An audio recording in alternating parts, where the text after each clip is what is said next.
Hello everyone. आप सभी का स्वागत है इस व्याख्यान श्रृंखला में। पिछले व्याख्यान श्रृंखला में हम लोग रिसर्च क्या होती है, उसके कितने प्रकार होते हैं, कौन कौन से मेथड है, रिसर्च मेथड, उसके बारे में हम लोगों ने स्टडी किया, जानने का प्रयास किया। ऑब्जेक्टिव्स क्या होते हैं, रिसर्च के स्टेप्स क्या होते हैं, हाइपोथेसिस क्या होती है, और रिसर्च प्रपोजल के स्टेप्स क्या है, रिसर्च प्रपोजल कैसे लिखा जाता है, इसके बारे में जानने का प्रयास किया।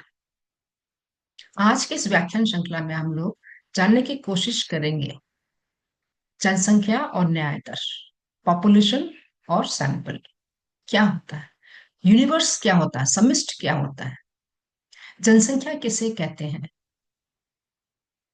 जनसंख्या से सैंपल न्याय दर क्या होता है, कैसे इसको हम लेते हैं, जनसंख्या का फ्रेम, पॉपुलेशन फ्रेम कैसे तैयार करते हैं, सैंपलिंग की कौन कौन सी अलग अलग विधियां हैं और उन विधियों के कितने प्रकार हैं, इन सब के बारे में जानने का प्रयास करेंगे।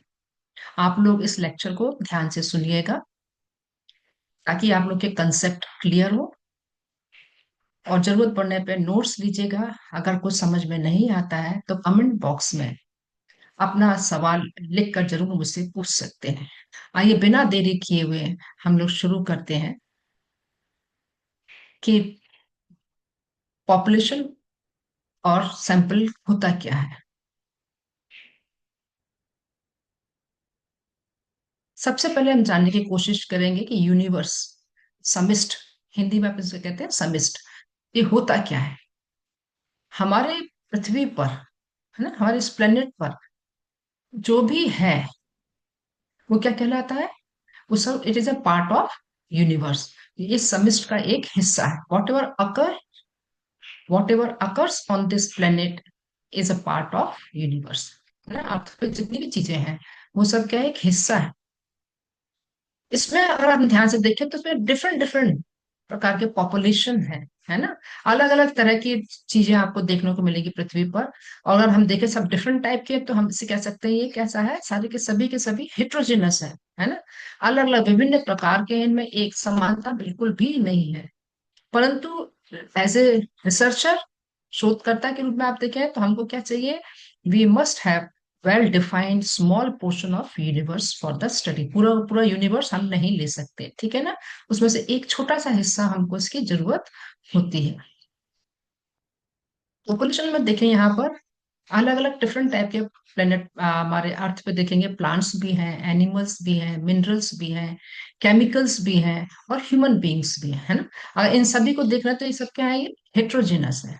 परंतु हमको चाहिए क्या, हम इन सभी पे इकट्ठा काम नहीं कर रहे एज ए रिसर्चर, हमको किसी किसी भी एक वेल डिफाइंड पोर्शन पर ही काम करना होता है यूनिवर्स के। ठीक है, इतनी बात समझ में आ रही है। चलिए अब हम जानने की कोशिश करते हैं कि समिष्ट में से जनसंख्या की बात कर रहे हैं तो पॉपुलेशन मतलब यहाँ पर क्या है। पॉपुलेशन एक्चुअली, जनसंख्या क्या होती है, जनसंख्या well defined small portion of the universe. समिष्ट की, है ना, समिष्ट में से हम एक छोटा सा एक ही सजातीय समूह को हम चुन रहे हैं, वो क्या कहलाएगी, आपकी जनसंख्या कहलाएगी। Well defined small portion of the universe is called population. अब देखिए यहाँ पर जब हम रिसर्च करते हैं, रिसर्च में चाहे वो हम सर्वे रिसर्च कर रहे हो या एक्सपेरिमेंटल रिसर्च कर रहे हो, है ना, सर्वेक्षण कर रहे हो या प्रयोगात्मक शोध कर रहे हो, दोनों प्रकार के शोधों में हमको जनसंख्या का चुनाव करना जरूरी होता है, दोनों में आवश्यकता होती है। और इसीलिए जो एक शोधकर्ता होता है हमेशा जनसंख्या को क्या करता है, उनकी विशेषताओं के आधार पर ही वो करेक्ट सिलेक्ट करता है, चुनता है। तो researcher has to define the population in term of its characteristics, उसकी विशेषताओं के आधार पर उनको डिफाइन करता है कि हमको इस प्रकार का जनसंख्या की आवश्यकता होगी। अब बात आती है कि जनसंख्या का साइज क्या हो, साइज ऑफ द पॉपुलेशन। इसका साइज या तो दो सिचुएशन होती हैं जनरली, समानता, या तो बहुत बड़ा साइज होगा या साइज ज्यादा बड़ा नहीं होगा। It is not too large और इट इज टू लार्ज, है ना। दोनों स्थिति हमारे सामने हो सकती है शोधकर्ता के रूप में। अगर जब हमारे पास अ, जो पॉपुलेशन है it is not too large, तो यहाँ पर जो शोध करता है वो आसानी से पूरे पॉपुलेशन को अपने अध्ययन में ले सकता है। Researcher has to take whole population, है ना। परंतु जब साइज ऑफ पॉपुलेशन बहुत ज्यादा है, पॉसिबल नहीं है कि हम पूरे पूरे पॉपुलेशन को कवर कर सकें, ईच एंड एवरी मेंबर को, पॉपुलेशन को। तो ऐसी स्थिति में जरूरत हो जाती है कि हम क्या करेंगे, ऐसी स्थिति में हमको उसका एक छोटा सा हिस्सा चुनना होता है। Researcher has to take small portion of the population. ठीक है, इतनी बात समझ में आ रही है। चलिए, इसके बाद हम जानने की कोशिश करते हैं, क्योंकि पॉपुलेशन से ही हम क्या सिलेक्ट करते हैं, न्यायाधीश लेते हैं, सैंपल लेते हैं, ठीक है ना। जो भी हम सैंपल ले रहे हैं, न्यायाधीश क्या होता है, तो न्यायाधीश को समझने के लिए किस चीज पे जोर देंगे यहाँ पर, ये क्या होता है, जो भी न्यायाधीश ले रहे हैं, ये जो पॉपुलेशन का एक जो छोटा हिस्सा ले रहे हैं, वो उस पॉपुलेशन का पूरा प्रतिनिधित्व करने वाला समूह होता है। well defined small representative portion of the population is called sample। तो यहाँ पे किस चीज को ध्यान में देना है आपको, कि हम जो भी जनसंख्या में से न्यायाधीश उठा रहे हैं, चुन रहे हैं, वो क्या होना चाहिए, वो पॉपुलेशन का प्रतिनिधित्व करने वाला होना चाहिए, रिप्रेजेंटेटिव होना चाहिए पोर्शन का। ठीक है, जैसे कि उदाहरण के लिए, आप जब चावल को पकने रखते हैं, है ना, और चावल को पकने रखा है, मान लीजिए आपने गंज में रखा हुआ है, और उबल रहा है, और आप ये चेक करना चाह रहे हैं कि चावल पका या नहीं पका, तो आप उसमें से केवल चावल का एक दाना उठाकर उसको दबा के देखते हैं। कभी भी हम पूरे चावल को उठा के नहीं देखते हैं कि सारे दानों को दबा के देख रहे हैं। तो वो एक दाना क्या है, चावल का वो एक दाना कहलाता है कि वो पूरी की पूरी जनसंख्या का प्रतिनिधित्व कर रहा है। It is a representative of the portion of the population. ठीक, समझ में आ रही है बात। चलिए, अब आप देखने की, समझने की कोशिश करते हैं कि फ्रेम क्या होता है, जनसंख्या फ्रेम क्या होता है। तो जनसंख्या फ्रेम जो है वास्तव में, जब हम जनसंख्या जो पॉपुलेशन है हमारे पास, उस पॉपुलेशन के सारे मेंबर्स को एक के बाद एक, सारे मेंबर को अगर लिस्टिंग कर रहे हैं, है ना, तो लिस्टिंग जब कर लेते हैं उनका बकायदा कि हम कितने मेंबर हैं, उनके नाम क्या है, कहाँ है, तो listing of all members of the population is called frame और सैम्पलिंग फ्रेम।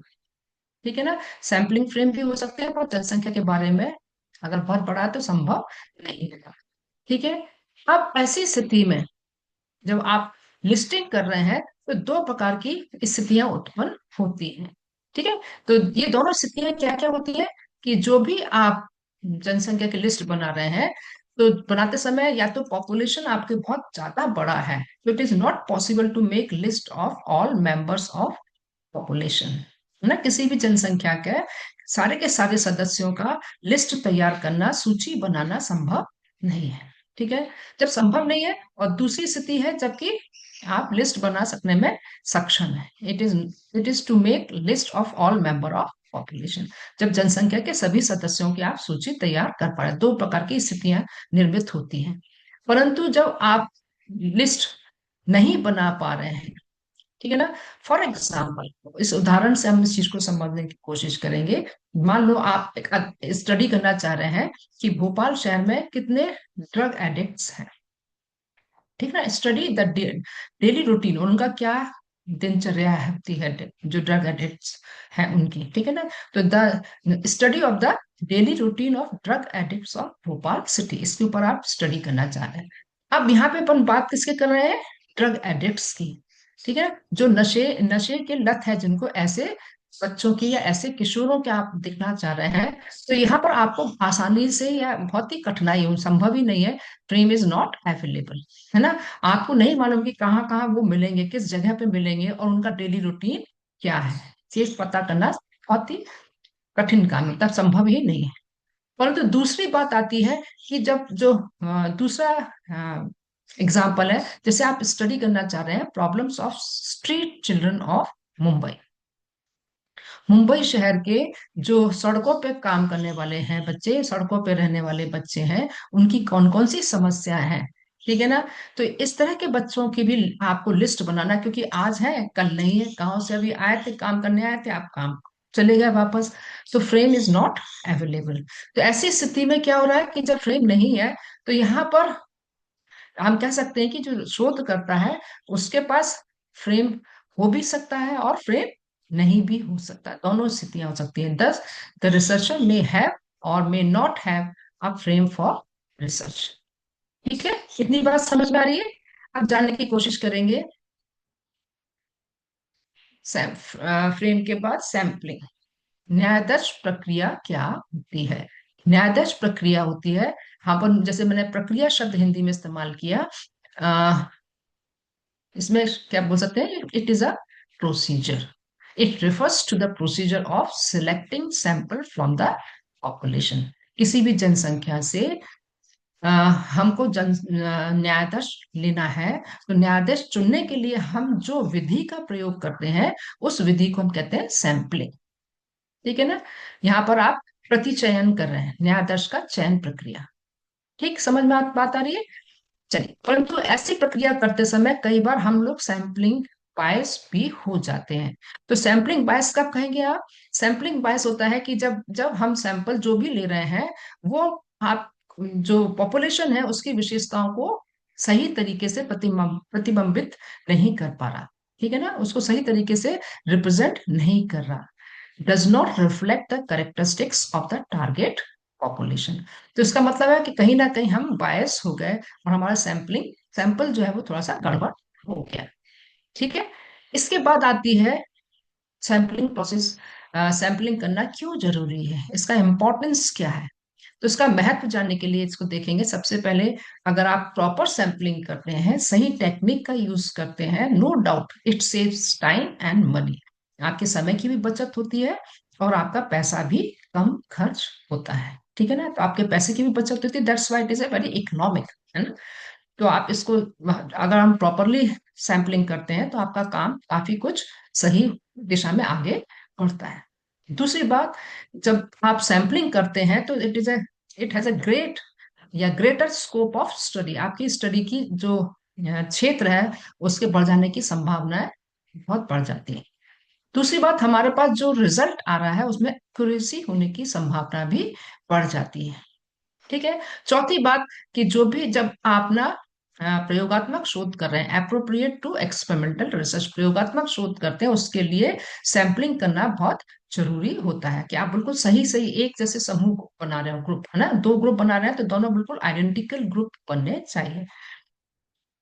पांचवी बात, फिफ्थ, जब आप सैंपलिंग करते हैं तो ये ऑटोमेटिकली क्या हो जाता है, रिलायबल है और कॉम्प्रिहेंसिबल। आप आसानी से उसको काम कर पाते हैं, है ना? उसके ऊपर विश्वास कर सकते हैं, हमारे रिजल्ट जो आ रहा है। छठी बात, एक्यूरेट प्रेजेंटेशन एंड इंटरप्रिटेशन। आप सही तरीके से जो पूरे सैंपल का जो भी आपके पास रिजल्ट आ रहा है उसका सही सही तरीके से आप टेबुलेशन सही कर पाते हैं, उसका इंटरप्रिटेशन सही रूप से प्रस्तुत कर पाते हैं। तो ये सारी चीजें हैं जिनको ध्यान में रख के अगर हम कह सकते हैं कि सैंपलिंग करना क्यों जरूरी है, इसका महत्व क्या होता है। चलिए आइए अब देखते हैं सैंपलिंग टेक्निक्स कौन कौन सी हैं। सैंपलिंग टेक्निक्स में तो फिर सिचुएशन हो सकती है, कंडीशन हो सकती हैं। जब हमारे पास, जैसे अभी हमने थोड़ी देर पहले मैंने अभी आपको बताया था कि when frame is not available, जनसंख्या है उसकी लिस्टिंग आपके पास नहीं उपलब्ध है। परंतु दूसरी स्थिति है कि जब आपके पास फ्रेम अवेलेबल है, आपके पास लिस्ट पूरे आपको आसानी से मिल सकती है। ठीक है ना? इसी चीज को समझने के लिए देखते हैं थोड़ा सा कि जब जब फ्रेम आपके पास अवेलेबल नहीं होता है तो ऐसी स्थिति में जो हम टेक्निक यूज करते हैं उसे कहते हैं नॉन प्रोबेबिलिटी सैंपलिंग, असंभावित प्रतिचयन प्रक्रिया, न्यायाधीश चयन प्रक्रिया। ठीक है ना? नॉन प्रोबेबिलिटी कब होगी, जब हमारे पास जनसंख्या का फ्रेम उपलब्ध नहीं है, जिसको हम लिस्टिंग नहीं कर पा रहे हैं। परंतु जब हम लिस्टिंग कर पा रहे हैं तो ऐसी स्थिति में जो टेक्निक हम इस्तेमाल करते हैं वो कहलाती है प्रोबेबिलिटी सैंपलिंग, संभाव्य प्रतिचयन प्रक्रिया। ठीक है। अब इसमें से हम आज जो स्टडी करेंगे, सबसे पहले नॉन प्रोबेबिलिटी सैंपलिंग टेक्निक के बारे में आज हम जानने की कोशिश करेंगे कि इसमें कितने प्रकार की विधियां होती हैं। ठीक है, असंभाव्य प्रतिचयन प्रक्रिया में क्या कौन कौन सी विधियां होती हैं। पहली विधि होती है पर्पसिव सैंपलिंग, जिसको अपन कहते हैं उद्देश्यपूर्ण न्यायाधीश चयन प्रक्रिया। जजमेंटल सैंपलिंग, मतलब जब आप किसी का निर्णय निर्णय करके काम करते हैं, निर्णयात्मक अ, प्रतिचयन प्रक्रिया। कन्वीनियंस सैंपलिंग, सुविधाजनक प्रतिचयन प्रक्रिया। कोटा, कोटा सैंपलिंग, जब आप कोटा प्रतिचयन प्रक्रिया इस्तेमाल कर रहे हैं। स्नोबॉल सैंपलिंग प्रक्रिया, जहां पर कि आप एक समान एक ही चीज को रेफर पहचान के फिर उसी को पकड़ के आप एक चेन बना के प्रतिचयन प्रक्रिया करते हैं। आइए पहले हम एक एक करके समझने की कोशिश करेंगे कि ये विधि क्या होती है। सबसे पहले बात कर रहे हैं पर्पसिव सैंपलिंग की। पर्पसिव सैंपलिंग जैसे अपन कहते हैं उद्देश्यपूर्ण प्रतिचयन प्रक्रिया, ठीक है ना। ये क्या होता है, यहाँ पर जो भी हम सैंपल, पॉपुलेशन से जो भी हम सैंपल उठा रहे हैं, उसको उठाते समय हमारा आधार होता है कि हमको जो भी हम काम करने जा रहे हैं उसका हमारा उद्देश्य क्या है।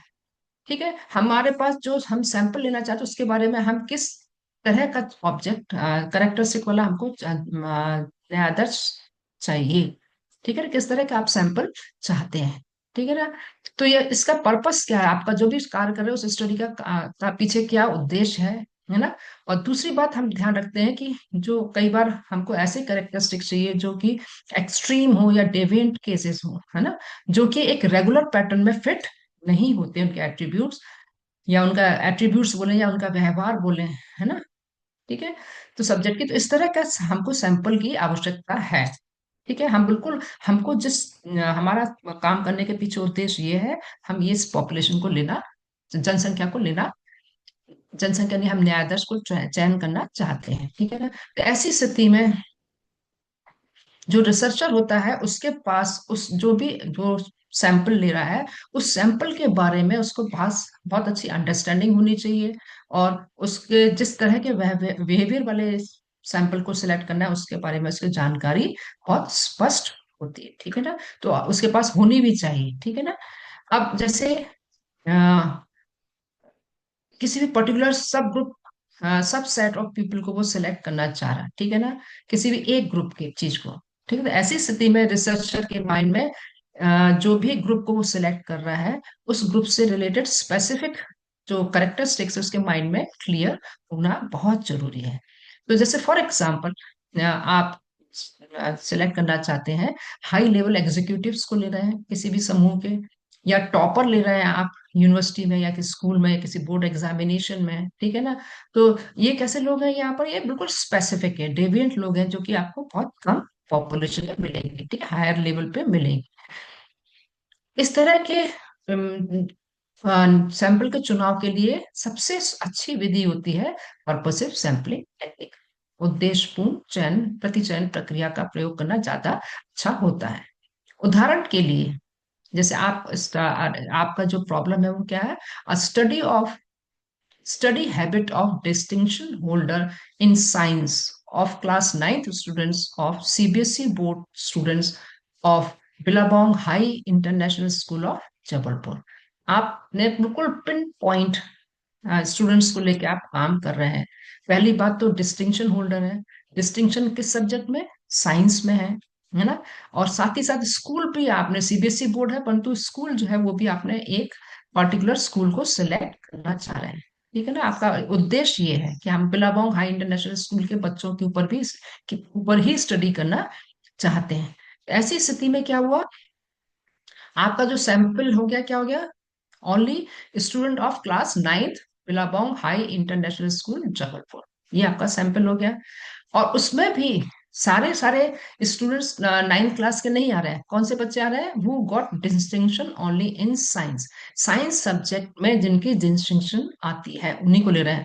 परंतु ऐसे बच्चे जिनकी डिस्टिंक्शन दूसरे सब्जेक्ट में हो सकता है उसके मैथ्स में डिस्टिंक्शन हो, इंग्लिश में हो, हिंदी में हो, अदर सब्जेक्ट सोशल साइंस में हो, परंतु वो हमारे सैंपल का पार्ट नहीं होंगे। ठीक है ना, some belong high international school ninth students getting distinction in other subjects will not part of the sample।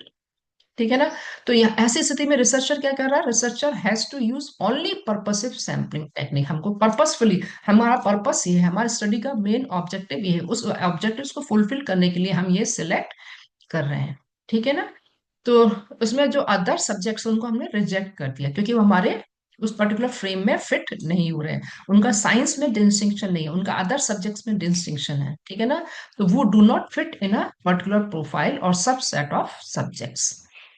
समझ में आ रही बात इतनी।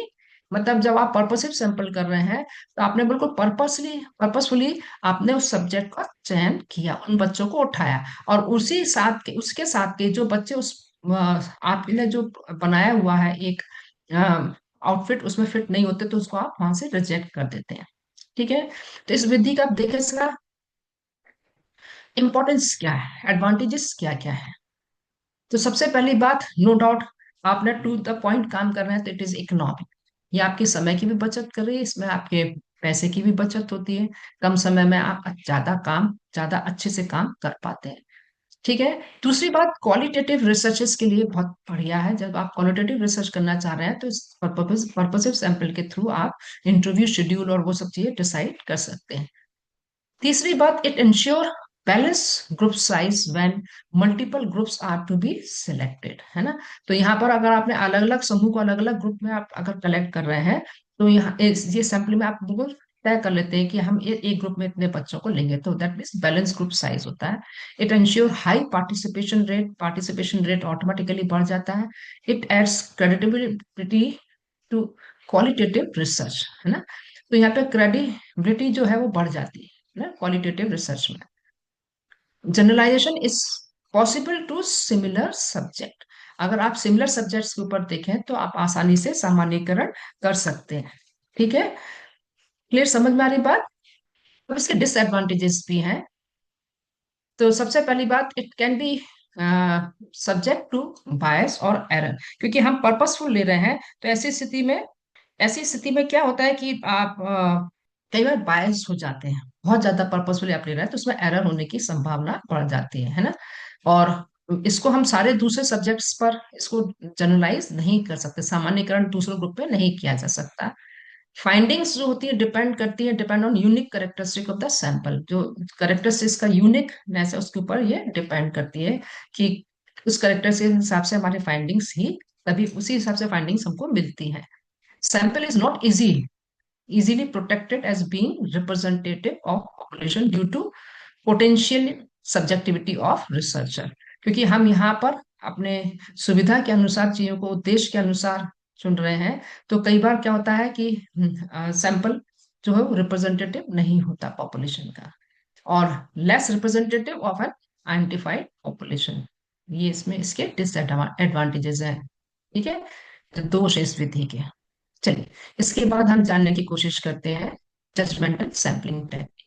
जजमेंटल दैट मीन्स निर्णयात्मक प्रतिचयन प्रक्रिया। प्रतिचयन प्रक्रिया में क्या होता है, जब रिसर्चर किसी भी सैंपल को, न्यायाधीश को जब चुनना चाह रहा है तो उसका बेस आधार होता है कि वो प्रोफेशनल जजमेंट करता है ना, उसके पास ये नॉलेज होता है कि हमको किस तरह की चीजों को लेना है। तो जजमेंट, और जजमेंट में वो ओवरऑल पॉपुलेशन के बारे में खुद बना रहा है यहाँ पे, और साथ में कई बार मदद भी ले लेता है दूसरों से। तो सब्जेक्ट्स के जो करेक्टर्स हैं, विशेषता हैं, उस विशेषताओं के आधार पर वो अपना निर्णय खुद तय करता है। ठीक है, जजमेंटल सैंपलिंग कहलाती है। नो डाउट ये कैसा था, क्रिटिकल इश्यूज होते हैं इसमें, अपन जो भी काम कर रहे हैं, critical issues here is objectivity, how much can judgement be relied upon to arrive at a typical sample. ठीक है, अगर हम जजमेंट कर रहे हैं वो कितना ज्यादा सही होगा, है ना, इसके ऊपर विश्वास कर सकते हैं। इन चीजों को ध्यान में रखने के लिए किसी भी शोधकर्ता को ध्यान में रखना चाहिए कि जब भी वो इस टेक्निक का प्रयोग कर रहा है तो जो भी उसके पास सैंपल है उसके बारे में प्रॉपर उसके पास जानकारी होनी चाहिए, किसी भी स्पेसिफिक ग्रुप के बारे में या स्पेसिफिक जिन विद्यार्थियों को, जिस जगहों को वो कलेक्ट कर रहा है वहां उसके बारे में। दूसरी बात, it is also possible to use judgement sampling if the researcher knows are reliable professional authorities. अगर जो शोध करता है उसके पास जो जिनके ऊपर विश्वास कर सकता है कि उनसे उसको सही जानकारी उपलब्ध हो सकती है तो ज्यादा बेहतर होगा। ठीक है ना, that one thinking capable of assembling are representative sample, तभी हम बोल सकते हैं कि उनसे हमको ऑथेंटिक इंफॉर्मेशन अवेलेबल हो रही है। तीसरी बात, researcher use owns one's own judgement ना, अपने खुद के जजमेंट के द्वारा भी वो सिलेक्ट कर सकता है सैंपल को, न्यायाधीश को। साथ ही साथ जो सैम्पलिंग टेक्निक यूज कर रहा है, this sampling technique is often use to exploratory studies में ज्यादा यूज होती है, ठीक है ना, जिसमें यहाँ पे उसको नई चीजें खोजनी, नई चीज ढूंढनी उसके लिए। तो यहाँ पर जो सिचुएशन होती है शोधकर्ता के सामने, सामान्यतः जो होती है वो लेबोरेटरी सेटिंग में दिखते हैं। तो यहाँ पर जो जब वो प्रयोगात्मक शोध हेतु सब्जेक्ट्स का चुनाव कर रहा है, फॉर एग्जाम्पल जैसे एनिमल्स हैं, प्लांट्स हैं, वेजिटेबल हैं, ह्यूमन बींग्स हैं, एक्सेट्रा, तो रिसर्चर क्या कर रहा है, अपने प्री एग्जिस्टिंग बिलीफ्स के अकॉर्डिंगली ही वो पॉपुलेशन में से सैंपल को सिलेक्ट करता है प्रयोगात्मक शोध के लिए, ठीक है ना। तो यहाँ पर फॉर एग्जाम्पल अगर हम देखें, मान लीजिए आप स्टडी करना चाह रहे हैं the causes of unrest among students of so and so university, किसी भी यूनिवर्सिटी के आप ऐसे विद्यार्थियों के ऊपर काम करना चाह रहे हैं जो कि बात बात पर क्या हो जाते हैं, उग्र हो जाते हैं, ठीक। तो क्या कारण है उनकी उग्रता के या उनके तोड़ फोड़ करने के पीछे। तो ऐसी स्थिति में आपको जानकारी कहाँ से कलेक्ट करेंगे, आप ऑथेंटिक क्या चीज हुई जहां से आपको इन्फॉर्मेशन मिल सकती है, वाइस चांसलर हो गया उस विश्वविद्यालय का, रजिस्ट्रार हो गया, executive member of teachers council में से मेंबर सारे हो गए, साथ ही साथ मेंबर ऑफ स्टूडेंट यूनियन, ठीक है ना, जो विद्यार्थियों का जो यूनियन है वहां से, इन सारे लोग ये क्या हो गया है जिनसे कि आपको इंफॉर्मेशन मिल सकती है, ठीक है ना। तो यहाँ हम कह सकते हैं कि ये सब व्यक्ति क्या हो गए, they are the member of the sample. इस इन्हीं के द्वारा आप जानकारियां एकत्रित कर रहे हैं, इन सभी के द्वारा, ठीक है। तो इस विधि का आप देखें, इसमें जो गुण है, इसके एडवांटेजेस हैं इस विधि के, सबसे पहली बात, it no doubt it is also economic, क्योंकि यहाँ पर जो रिसर्चर है बहुत सोच समझ के अपने खुद के दिमाग से या दूसरों की मदद से वो एक निर्णय ले रहा है, निर्णय के आधार पर वो सैंपल को कलेक्ट कर रहा है, तो कम समय भी कम लग रहा है, मनी भी कम लग रही है। दूसरी बात, इसमें इस तरह के स्पेशल टेक्निक्स की, इसमें स्टडीज की जरूरत नहीं होती, और it is easy to use and understand, आसानी से समझ में आ जाती है बात और तरीके से सही जानकारियां आपको उपलब्ध हो जाती है। परंतु इस विधि में कुछ दोष भी हैं। क्या दोष है कि यहाँ पर ये सबसे बड़ी बात, इट इज अनसाइंटिफिक, वैज्ञानिकता इसमें कम होती है ना। दूसरी बात यहाँ पर, it is wasteful and usually too large sample are selected, कई बार हमारे पास बहुत ज्यादा सैंपल साइज बढ़ जाता है जिसकी आवश्यकता नहीं होती। तीसरी बात, यहाँ पर one can not extrapolate the result of the population as a whole, as a sample are not representative, क्योंकि जो पूरा जो हमने सैंपल लिया है वो पॉपुलेशन का प्रतिनिधित्व सही तरीके से नहीं कर रहा है। तो हम ऐसी स्थिति में जो भी हमारे पास फाइंडिंग आ रही है, हम उसका सामान्यीकरण नहीं कर सकते आसानी से, ठीक है। Personal bias in selecting the sample is unavoidable, generally जो रिसर्चर है या जिस व्यक्ति से दूर हम जानकारी ले रहे हैं, तो कई बार वो पर्सनली बायस्ड हो जाते हैं जानकारियां देने में, तो ऐसी इस स्थिति को अवॉइड नहीं कर सकते, ऐसी स्थितियां हमारे सामने आती ही हैं। चौथी बात यहाँ पर, there is no logic to the selection of the sample और इट्स साइज, है ना, इसके पीछे कोई भी हम तर्क नहीं दे रहे हैं, जस्टिफिकेशन नहीं दे रहे हैं ना, लॉजिक नहीं दे रहा है प्रॉपरली कि हमने ऐसा क्यों किया, इतना सैंपल साइज क्यों लिया, ठीक है। फिर इस विधि में साथ ही साथ क्या होता है, जो कंक्लूजन हो रहा रीच्ड आर यूजुअली वेग, है ना, जो भी हमारे पास निष्कर्ष निकल के आ रहे हैं वो बहुत ज्यादा वेग होते हैं, है ना, और लो लेवल ऑफ रिलायबिलिटी, विश्वसनीयता भी इसकी कम होती है। तो ये इसके क्या हो गया, दोष हो गए इस विधि के, जजमेंटल सैंपलिंग टेक्निक्स के। चलिए अब आगे हम बात करते हैं कन्वीनियंस सैंपलिंग, सुविधाजनक प्रतिचयन प्रक्रिया। सुविधाजनक प्रतिचयन प्रक्रिया क्या होती है, इसमें इस टेक्निक में जो सब्जेक्ट्स होते हैं, है ना, in this technique subjects are selected because of easy of their availability and proximity of to the researcher, क्योंकि सुविधा के अनुसार अगर हम ले रहे हैं तो हमको आसानी से उपलब्ध, हमारे आसपास, हम घर से निकले और हमने बाहर, हमारे पास में स्कूल है, हमने वहां से डेटा कलेक्ट कर लिया, तो अपनी सुविधा से कि हमारे घर के पास है ना। दूसरी बात, रिसर्चर क्या कर रहा है, the researcher has to complete the study in short time, है ना, जब सुविधा अनुसार काम कर रहा है तो उसका काम भी कम समय में हो जाता है ना।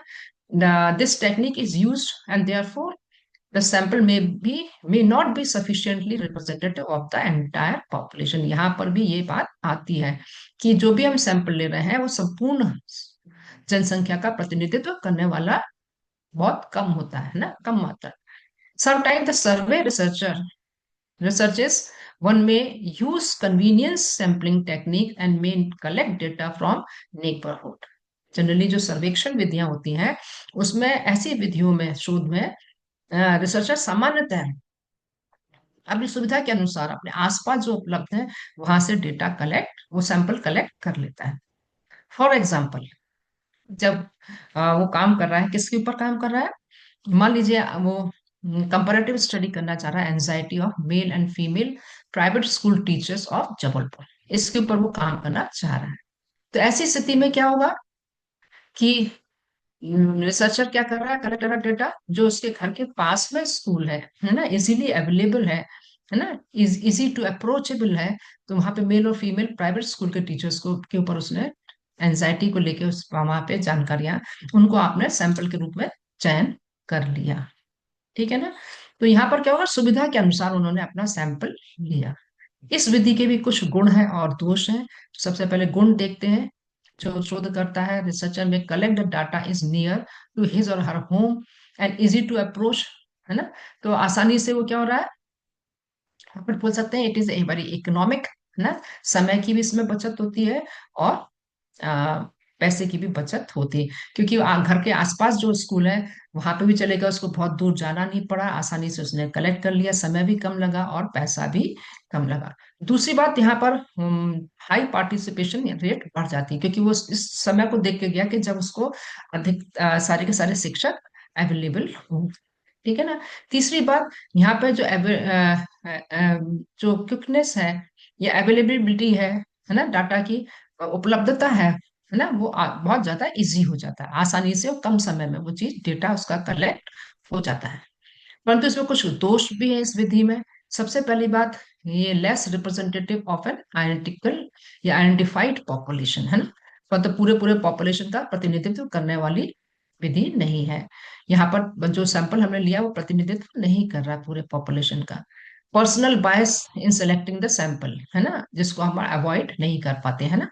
तो जो जो शोधार्थी है वो अपनी सुविधा से अपने अनुसार अपने आसपास के स्कूलों को उसने कवर कर लेता है। तो यहाँ पर कैसे हो गया, बायस हो गए। फाइंडिंग्स डिपेंड करती हैं on unique characteristic of the sample. जो भी रिजल्ट आ रहे हैं वो वहाँ के ही पर्टिकुलर इतने ही एरिया के यूनिक कैरेक्टरिस्टिक्स पे ही डिपेंड, तो उस चीज को हम कभी भी जनरलाइज नहीं कर सकते। ये इसके कुछ दोष इस विधि के। चौथी विधि है हाँ, कोटा सैंपलिंग।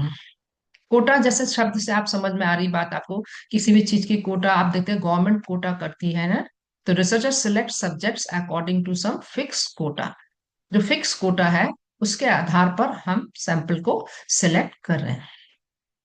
जैसे कि आप देखिए कि जो subjects are selected on the basis of pre specified characteristics so that the total sample has to the same distribution of the characteristics assume to exist in the population, है ना। जैसे मान लीजिए पूरे पॉपुलेशन में अगर हम देख रहे हैं, अगर जेंडर वाइज देख रहे हैं, तो जेंडर वाइज हमारी पूरी पॉपुलेशन डिवाइडेड इनटू 3 कैटेगरी, है ना।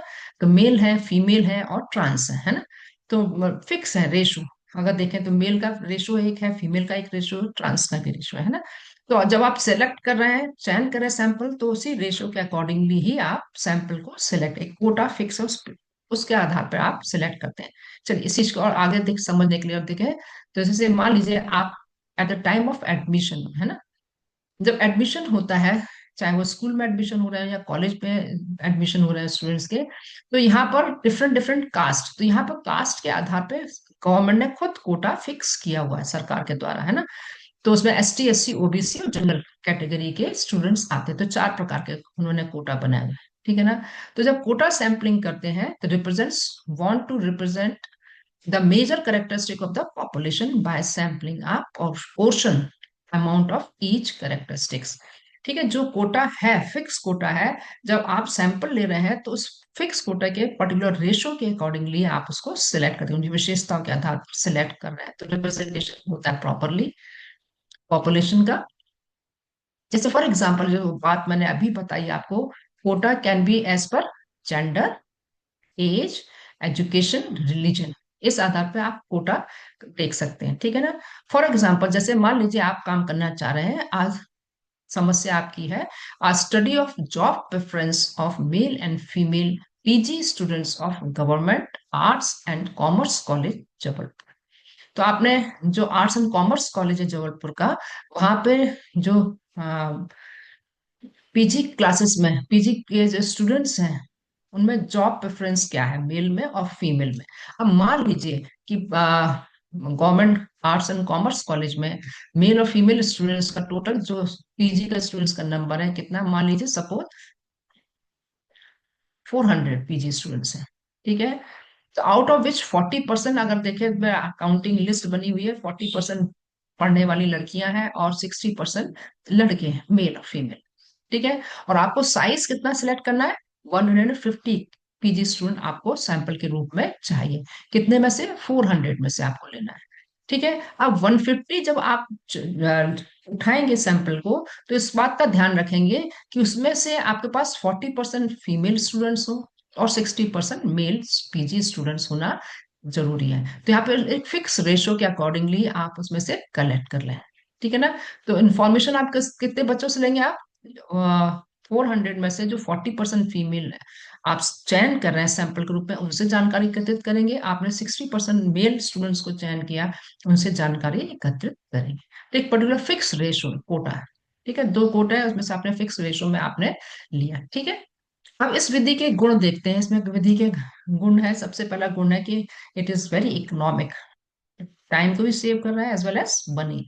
आपने प्रॉपरली, जैसे ऊपर एग्जांपल दिख रहा है 400 पीजी स्टूडेंट्स हैं, आपको मालूम है कि इसमें से 40% फीमेल है, 60% मेल है, तो आपने उस उतने ही लड़कियों को चुना। 40% गर्ल्स इतनी होंगी और 60% बॉयज इतने होंगे, उतने ही टोटल मिलाकर आपके पास टोटल 150 स्टूडेंट्स होंगे। तो इसलिए भाषा कैसी हो गई है, वेरी इकोनॉमिक है, टाइम भी सेव कर रही है और मनी भी सेव कर रही है। It ensure high participation rate, यहाँ पर पार्टिसिपेशन रेट बढ़ जाता है। ठीक है। साथ ही साथ यहाँ पर रिप्रेजेंटेटिव ऑफ पॉपुलेशन भी बढ़ जाता है, प्रतिनिधित्व ज्यादा करती है विधि पॉपुलेशन का, है इन कंपैरिजन टू जो आप अपन ने उद्देश्यपूर्ण देखा है ना, सुविधापूर्ण देखा, उनके मुकाबले में यहाँ पर रिप्रेजेंटेशन जो है पॉपुलेशन का वो ज्यादा हाई लेवल पर होता है। परंतु इसके साथ ही साथ इसमें कुछ दोष भी होते हैं इस विधि में। सबसे बड़ी बात की यहाँ पर जो it is time consuming than purposive और कन्वीनियंस सैम्पलिंग टेक्निक। सुविधापूर्ण जो थी और जो उद्देश्यपूर्ण विधि थी, उस विधि के मुकाबले में इसमें समय थोड़ा सा ज्यादा लगता है। आप क्योंकि आपको उतने परसेंटेज में गर्ल्स निकालनी है, उतने परसेंटेज में जितना परसेंटेज आपको दिया गया उतने में आपको मेल सिलेक्ट करने होते हैं। ठीक है।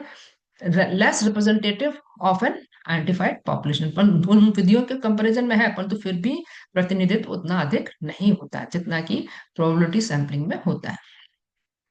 The selection of subject within a given category of quota may be biased, even though the proportion of the population is accurately calculate, है ना।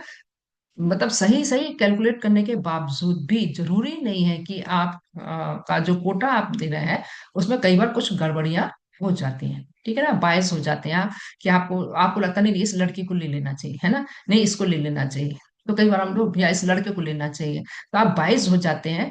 तो ऐसी स्थिति में आपका रिप्रेजेंटेशन उतना कम हो जाता है पॉपुलेशन। चौथी दोष जो इसमें होता है, findings depend on unique characteristic of sample. जो भी रिजल्ट आ रहे हैं वो किस पर डिपेंड कर रहे हैं, कि आपकी जो विशेषताएं हैं उस सब्जेक्ट के, इसके ऊपर डिपेंड करती findings. One can not generalize from the finding, मतलब हम यहाँ पर भी सामान्यतः सभी के ऊपर उस जो भी हमारे पास रिजल्ट आ रहा है उसको अप्लाई, सामान्यीकरण नहीं कर सकते। ठीक है, इतनी बात समझ में आ रही है। इसके बाद हम देखते हैं स्नोबॉल सैंपलिंग। स्नोबॉल सैंपलिंग क्या होती है, इसमें कि जो शोध करता है, it is used by the researcher to identify the potential subjects in studies where subjects are hard to locate or very rare to limited to very small subgroup of population. मतलब ऐसे sample जिन आप चयन करना चाह रहे हैं जो आपको आसानी से उपलब्ध नहीं है। दूसरी बात, इस तरह के लोग हम चयन कर रहे हैं जो कि बहुत आसानी से सामने भी नहीं आते हैं ना, जो कि छुपे हुए हैं, है ना, जो दिखाई नहीं पड़ रहे हैं, बहुत रेयर हैं। तो ऐसे लोगों को लिए ऐसी विधि, कौन सी विधि इस्तेमाल करनी पड़ती है हमको, स्नो बॉल सैंपलिंग इस्तेमाल करनी पड़ती है ऐसी स्थिति में। इसमें जो sampling, this type of sampling work like chain referral, है ना। यहाँ पर अगर हमने एक हमको मिल जाता है ना, तो वो हमको एक की की तरह काम करता है, वो सब सैंपल है ना, वो सैंपल हमको दूसरा सैंपल के पास पहुंचाने का काम करता है, ठीक है। तो यहाँ पर one the researcher get one subject who belongs to the subgroup with the population, then this subject help in identify another subject with the similar characteristics, है ना। तो वो क्या कहलाया है, वो चेन चेन रेफरल कहलाया है, मतलब एक के बाद एक, है ना। एक हमने ढूंढा, है ना, और उसी विशेषताओं वाला, उसी परेशानियों वाला हमको दूसरा बच्चा ढूंढने में उसी बच्चे ने मदद की, ठीक है ना। तो ये कहलाती है स्नोबॉल, एक के बाद एक, है ना। तो ये जो चेन है, ये कंटिन्यू रखता है researcher till the researcher gets the required number of subject, जब तक उसको जितने मात्रा में सैंपल चाहिए जब तक मिल नहीं जाते, तब तक उसको चेन को कंटिन्यू करता है, एक के बाद एक के बाद एक। फॉर एग्जाम्पल, जो रिसर्चर है वो स्टडी करना चाह रहा है आ study of family problems face by transgender of Bhopal city. Bhopal शहर में जितने भी ट्रांस हैं, उन ट्रांस की जो फैमिली में उन्होंने प्रॉब्लम, अपने परिवार में जो उन्होंने समस्याएं फेस की हैं, ऐसे लोगों को, ठीक है ना, समझ रहे हैं आप कि बचपन से वो जो प्रॉब्लम फेस कर रहे हैं घर के लोगों के साथ, तो ऐसे लोग जनरली सामने नहीं आते हैं ना, उनको ढूंढना भी बहुत कठिन होता है। परंतु मान लीजिए अगर जो रिसर्चर है, if researcher find one transgender, मतलब आपको एक मिला और उससे आपने जानकारियां एकत्रित की, collect information regarding family problems, he may be requested, मतलब यहाँ पर जो शोध करता है वो उनसे रिक्वेस्ट कर सकता है कि वो तुम अपने जैसे दूसरे ट्रांस के बारे में जानकारी उपलब्ध कराए या उससे मिलवाए, है ना। तो दिस, और ये प्रोसेस कंटिन्यू चलती है टिल गेट दस डिजायर्ड नंबर ऑफ सैंपल, जब तक आपके पास सफिशिएंट मात्रा में न्यायाधर्श एकत्रित नहीं हो जाता। दूसरी बात, जो स्नोबॉल सैंपलिंग टेक्निक होती है, it is very useful in social works subjects. सामाजिक कार्यकर्ताओं के में इस तरह की विधि का सामान्यतः से उपयोग किया जाता है, ज्यादा यूजफुल होती है, ठीक है ना। जबकि लोग अपने आप बातों को छुपाते हैं, बताते नहीं। अब आइए इस विधि के देखते हैं कि क्या गुण है और क्या दोष है। सबसे पहले गुणों को देखते हैं। It helps in locating hidden population. ये विधि ऐसे लोगों को ढूंढने में हमको मदद करती है जो कि समाज में समानतः हमको सामान्य दिखाई देते हैं, ठीक है, जिनके अंदर हमको चीजें नहीं मालूम कि क्या घट रही। दूसरी बात, it help in locating people with specific population, है ना, जो कि हमको बिल्कुल पिन पॉइंट से स्पेसिफिक पॉपुलेशन को ढूंढने में मदद, जैसे एग्जाम्पल के लिए homeless, user of illegal drugs, है ना, स्ट्रीट चिल्ड्रन, तो ऐसे बच्चे आसानी से हम फिर एक के बाद चेन बनाकर ढूंढ सकते हैं। It is less costly, again it, इसमें अगर आप सही तरीके से चेन बना के चलते हैं, अगर हैफेजार्ड वे में आप ढूंढेंगे तो आपका बहुत समय बर्बाद होगा, परंतु आप चेन बना के ढूंढेंगे कि उसी बच्चे की मदद से आप आगे बढ़ रहे हैं और आगे बढ़ रहे हैं, तो आपका पैसे की भी बचत होगी और समय की भी बचत होती है। इसके दोष जो है, इस विधि में कुछ दोष भी हैं, नो डाउट। इसमें जो परिणाम आ रहे हैं वो जरूरी नहीं है कि आपके बिल्कुल एक्यूरेसी हो, है ना। कई बार हम जो चीज देखना चाह रहे हैं वो चीज, सही चीज हमको दिखाई नहीं मिलती या मिलती भी नहीं है, पता नहीं पड़ती है। There is no way to know the total size of the population. इसका कोई भी तरीका नहीं है कि हमको एग्जैक्ट टोटल पॉपुलेशन पता पड़े कि ऐसे कितने लोग हैं, क्योंकि हिडन है। The lack of definite knowledge as to whether or not the sample is an accurate reading to the target population, ठीक है ना। तो यहाँ पर डेफिनेट नॉलेज फिर भी हमारे पास उपलब्ध नहीं है उस टारगेट पॉपुलेशन में कि कितने लोग ऐसे हैं, ठीक है ना। और lack of control over the sampling method, मतलब जो हमारी जो तकनीकी है, पोटा सॉरी ये स्नोबॉल सैम्पलिंग टेक्निक, इस पे कंट्रोल कई बार जो रिसर्चर है उसका प्रॉपर नहीं हो पाता। तो ये सब डिसएडवांटेजेस हैं, ठीक है। तो मैं सोचती हूँ कि आपको जो बात हमने अभी की, कि जो अभी हमने बात की, देखने की कोशिश की, यूनिवर्स क्या है, ठीक है, पॉपुलेशन क्या होता है, सैंपल क्या होता है, सैंपल फ्रेम क्या है, सैम्पलिंग टेक्निक्स क्या क्या, सैम्पलिंग क्या होती है, फिर हम सैम्पलिंग बायस कहाँ कहाँ होते हैं, और इसका इम्पोर्टेंस क्या है, सैम्पलिंग क्यों करना चाहिए। फिर इसकी टेक्निक्स में आज हम लोगों ने केवल बात की नॉन प्रोबेबिलिटी सैम्पलिंग की बात की। उसमें आने वाली अलग अलग विधियों को अभी हमने जानने की कोशिश की। पर्पसिंग सैंपल को देखा, फिर जजमेंटल सैंपलिंग को देखा, फिर इसके बाद आपने कन्वीनियंस सैंपलिंग को देखा, फिर क्वार्टर सैंपलिंग और लास्ट में स्नोबॉल सैंपलिंग को देखा। मैं सोचती हूँ कि अगर आपने ध्यान से सुनी है मेरी बात तो आपको कंसेप्ट क्लियर हुए होंगे।